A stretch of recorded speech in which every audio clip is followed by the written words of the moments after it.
Welcome back to the Fearless Future podcast. We're your host, Glenn Schwarm. And Amber Schwarm. And today we're going to talk about your buy box. What the heck is a buy box? A buy box is what you need to be focused on when you are going to be a real estate investor. What will you be buying? What is your buy box? What do you want to keep your house parameters in to be the most successful, right? And we've always had a buy box that we work with. I want to talk about that through this episode. But I think it's important that people understand that you have to define your buy box. And what it means is it's the ideal property to make the most amount of money with the least amount of work. That's kind of what you want to target in your buy box. That's what most people as investors want to target. Yeah, and I think it's really important to define that, because if you're just doing like a free for all and you're just going, well, I don't know, like that looks good and that looks good, could that be a deal? Then you're just chasing too many rabbits, and you really need to stay focused, especially when you're brand new and getting going. Defining your buy box is really critical. If you know your target, it is much easier to actually hit it. Right. I mean, if we go to the range and we're shooting and we just start shooting the gun every place. Yeah. Well, how do you know what you're hitting? You're just shooting every place. I think there's so many people come in that are new to the space and they want to evaluate every single house. And I think it's really crucial to say, what kind of house do I want to purchase? Am I looking for a rental? Am I looking for a flip? Am I looking for an Airbnb? Am I looking for, what am I looking for? Again, long-term rental or whatever it might be, a quick flip. What are you looking for? What do you want to target? Am I looking for high end? Am I looking for first-time home buyer? Right. And I think, we should probably tell everybody that back in 2008, we sort of fell into this accidentally, but it worked out great for us because we decided early on to focus on homes that were going to be resold to a first-time home buyer. Right. That was the buy box that we landed in. Right. And we're still really into this day. It's evolved, which I'm going to talk about towards the end of this episode. We wanted like 3 bedrooms, 4 bedrooms, over 1,000 square feet. Over 1,000 square feet was the minimum. Yep. And every time we ventured out of those things, we tended to get ourselves in trouble. We did. I can remember that one house that it was a little under 1,000 square feet. It was like 800 or 900. It was in Rotterdam behind the drugstore, I think. And it had really, really small bedrooms. Yes. It was a cute house, but we struggled with selling that because of the square footage. Because we stepped outside of our buy box. So I think the buy box also equates to safety. Yeah. If you have a buy box, because we're in the risk business, right? We are in the risk business. Anytime you want to get ahead in life, you have to take a risk. But like you always say, it needs to be a calculated risk. Exactly. So the calculated risk is, okay, this is my buy box. Once you define that, if you stay in those parameters, you're going to minimize your risk. Yeah, you know your numbers. You know about how long the renovations take. Even if you're in the same kind of general area, the houses are all built around the same time frame usually. So you get to know like the mechanics of that world, and it just makes everything go a lot more smoothly. I think your buy box could change too, depending on the market conditions at the time. It could. So back when we started in 2008. But you don't want to change dramatically. No. Here's my point. Back in 2008, the only houses that were really selling were first-time homebuyer homes. Remember, that was right after the real estate-induced crisis that we had in our country, the massive recession that we had based on real estate. So when we started, we had to find, hey, who's buying houses? So we looked at that. And now, wherever you are in the market, whenever you're listening to this, whether it's current day or you're listening to this 10 years from now, hopefully it's not. But if you're listening to this, you say to yourself, what's the market condition that we have right now? And why? What should I be spending my time on that gives me the most amount of money for the least amount of work? Right. As an investor, that's what you want to do. Where can I be the most efficient? So why do you need one? Well, again, it helps you stay focused, and it also helps the other people that might be helping you stay focused too, whether you're working with realtors, whether you're working for wholesalers that are looking for properties, whether you just put out the word on your Facebook page, hey, I'm looking for houses and here's what I'm looking for. It helps other people know how to help you better. That's very true. I hadn't thought about that. When you're looking for people to give you referrals, when you get more specific, again, give them a target of what they're looking for, they'll see it when they see it. Right. Hey, the home I'm thinking about the homes that we did. I'm going to jump backwards to when we first started.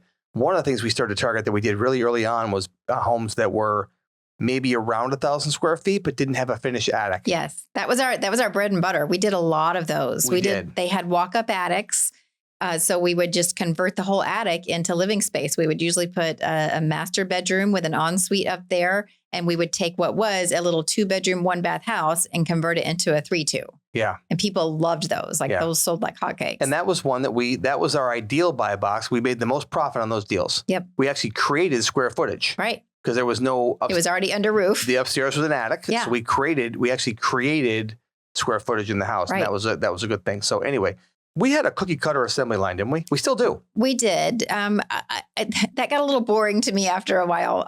So you don't have to do this, but yeah, you can. Like, we were so busy. Once we started doing multiple projects at a time and had multiple jobs going, we would use the same tile, the same paint colors, the same backsplash, the same light fixtures, and all of that. And that did get boring to me over time. Let's talk about this though. But we do 100 deals a year. The average person listening to this right now probably is either thinking about doing one, or they've done one or two, or they're our students. So, when you say it's boring, they're saying, well, I wish I was bored. Like, because we were doing dozens of renovations a year.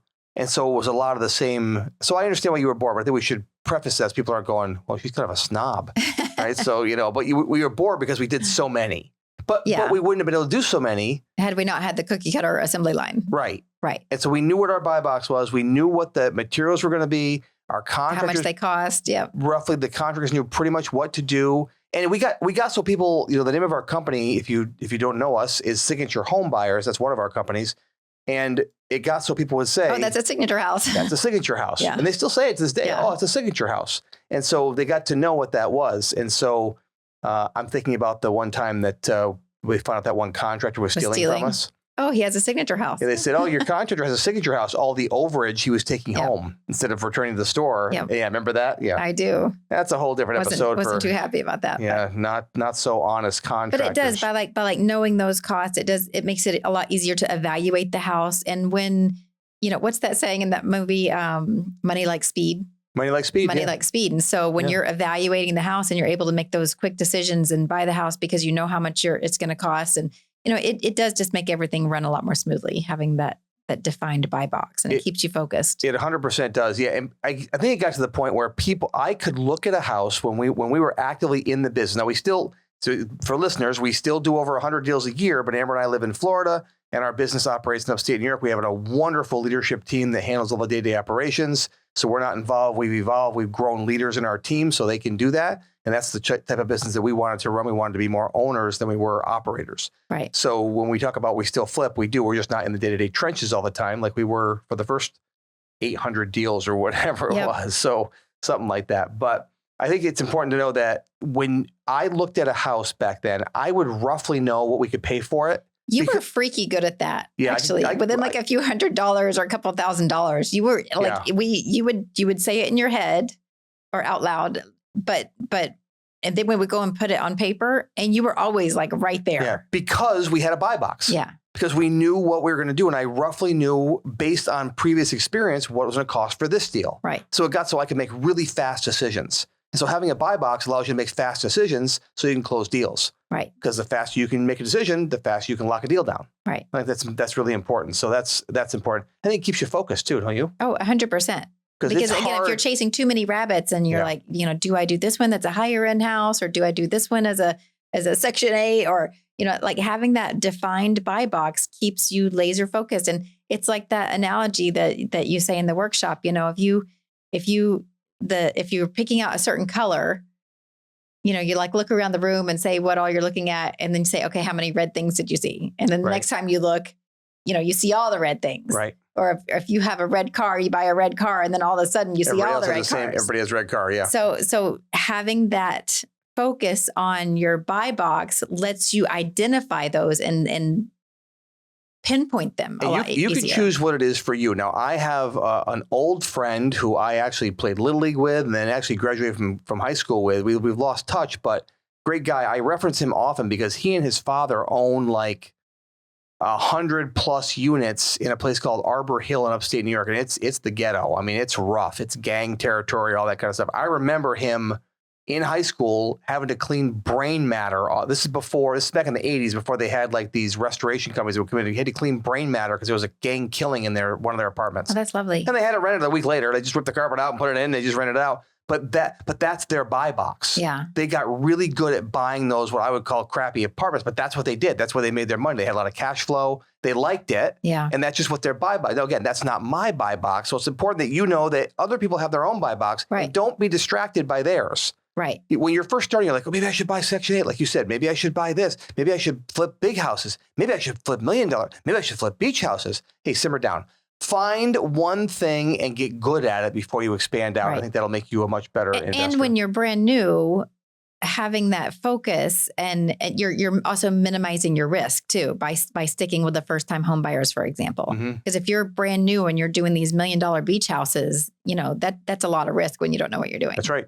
It'll let you do less speculation, because otherwise if you're trying to figure out how to make a deal work, you're going to spend a lot of time if you don't spend time in a buy box. And you're going to forget stuff that is going to affect your bottom line too. Yes. And so you can actually spend time doing more investing if you have that buy box to work in. And it kind of allows you to take your personal taste out of it. Yeah. And we did a podcast recently on rookie mistakes of over improving. And we talked a lot about this personal taste. So by having that buy box, you might want to go back and reference that podcast as well, because that's another important rookie mistake that people make. Well, let's take a minute here. We've jumped to a lot about the buy box. We have a lot more to go today, but I want to do one of our segments called Stupid Human Comments. People that make comments on posts of ours, or if we see stupid humans just in general doing dumb things that are related to the podcast. But let's take a look at this one. Okay, this one's interesting. This guy actually put his name, which most people don't actually have their name in their title. So this is Dennis Rosso, 6175. He says, and that, my friends, is how the house market crashes. You buy a house, you create a higher tax on the next person. The city makes the big bucks while the next person gets screwed. Soon market crashes. Simple math. Your house isn't worth its worth. I'd like to know when the market crashed, actually, because I really haven't seen. We had a slight setback. And then I like the last sentence. What's the last sentence? Your house isn't worth its worth.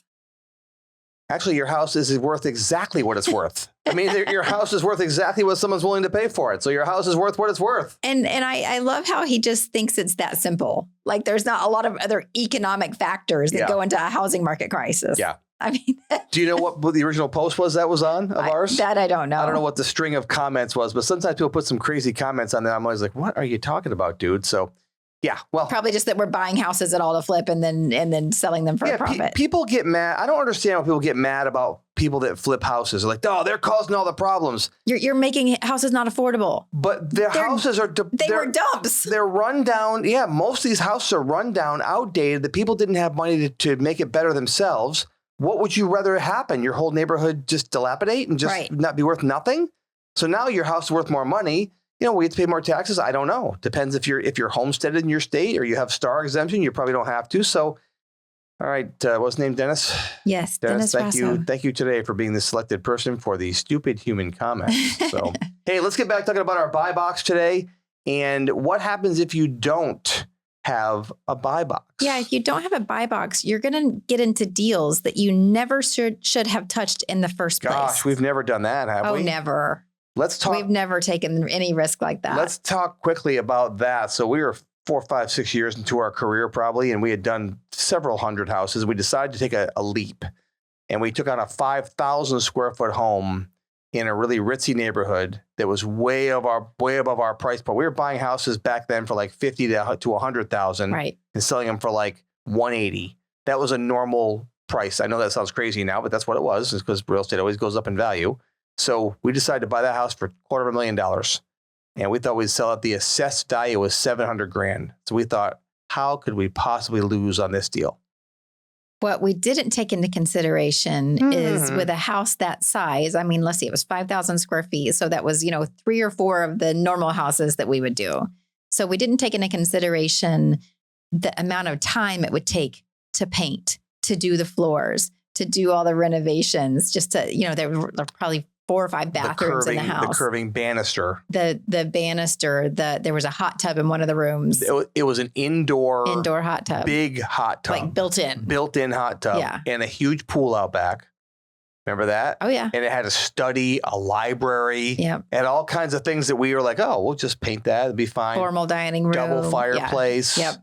And we redid the entire kitchen, but now we realized that kitchen had to be high-end. You can't just put standard cabinets in a kitchen like that. You can't just put standard tile if you're going to ask $700,000 for a house. Right. And we end up holding that house for way too long. Now we had some external circumstances because you were hospitalized for our son and all that. So that was there was some challenges during our time back then. But we were at the same time, we also bought the 4,000 square foot house on the hill. We had two at the same time frame. We had the two at the same time. So the first one that we're talking about here was a Tudor. So that and it was way above the price. TUDOR. I've mentioned that. That was a different podcast. Yes, but that was way above the normal buyer's pool that we normally go after. Yeah. We're trying to get $750,000 for this house, and then the house on the hill was like on same thing, 57 acres or something like that. It was again out of our buy box. Out of our buy box, at the same time, and that was a contemporary house. Yes. So we're way out of our price range buy box, and we're way out of our style because one was a Tudor and one was contemporary. So those two things alone dramatically reduce your buyer's pool, which we had not thought about. No. And with those two deals together, we lost $150,000 on one deal and we made $4,500 on the other. So we sold the house for $600,000 and made $4,500. Super anticlimactic. I always say at the workshop, we did not lose money, but it sure did feel like it. We lost money. Yeah, it was not technically we made $4,500, but not for a year and a half. But we didn't count our time. No, yeah, of course not. But it was not good. So the bottom line is, if you start to step out of your buy box, you can get bit. So be extra careful and have reserves if you head that direction. And I have another thought on this too, and I touched on it earlier. We got bored, I think, you and me both. Correct. From a design standpoint, Correct. I was bored with the same things, and I was like, "Oh, this will be fun. We get to do a high end house, and I get to do something contemporary, and I get to do something, in the Tudor family." So we liked the challenge of it, but we weren't really counting all the costs that went along with it. So what you're saying is your fault. That's what I'm hearing you say. Oh no, you were bored too. You wanted to go swing for the fences. I did try. I was trying to make $200,000 on a flip. So in hindsight, we should have wholesaled both of those and probably made $200,000 in profit and never touched them. Yeah, that's probably what we could have done. And easily. Being bored is not a bad thing when it comes to making money. No, consistency is better. Yes. What is going to happen too is if you don't have a buy box, you're going to waste time looking at the wrong deals. You're going to waste your time literally looking at the wrong thing and trying to calculate and fit a square peg into a round hole to try and make a deal work. And you don't really know how to do it. Right. Because you're not sure how to, like we said, 5,000 square foot. We're not quite sure how to estimate that much paint and that much tile and how much plumbing actually goes into a house like that. And if you make a change and what the code is there, it's a different neighborhood that we didn't work in. So, and, we'd had another one that we did, the Troy house. And, we did end up making quite a bit of money on that house. Beautiful home. But it was a lot bigger project than we ever anticipated. And that was outside of our buy box again. Yes. So even though we made money on that house, had we stayed in our buy box, we probably could have done 20 houses in that time frame because it took us a year to do that house. Right. We could have done, 20 other houses in that point in our career. Right. And probably made more money than we made on that one house that took us over a year to do. Yeah. That concludes this episode of the Fearless Future Podcast. If you liked this content, make sure you click that like button and also make sure you subscribe and turn on notifications so you don't miss any great future content. And we hope to see you at the next home flipping workshop.